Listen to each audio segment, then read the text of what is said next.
पुरी श्रीमंत घर पाहायचं म्हणलं ना तर आपल्याकडे पण तेवढी श्रीमंती पाहिजे. हे लग्न करायला त्यांच्या अपेक्षा काय थोड्या राहत्यान का? हा, तुला सांगतो लग्न करायला 20-25 लाख पुरायचे नाही, परत हुंडा आणि अजून काय काय मागते तपास नाही त्याचा. मोठ्या लोकांचं काही खरं नसतं, माहितीये का तुला?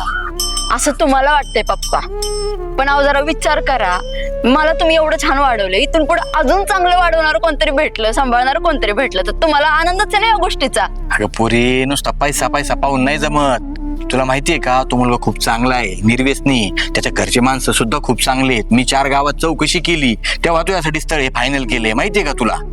पहिल्यांदा असंच वाटतं सगळ्यांना, चांगलं आहे चांगलं आहे चांगलं आहे. नंतर माहितीये माझ्या पण मैत्रिणींचे लग्न झालेत. आणि मला एक सांगा, लहानपण माझं या पत्रात गेले, कुजत कुजत काढले, आणि आता इथून पण तुमचं असं म्हणणं आहे की मी तसंच जगायचं.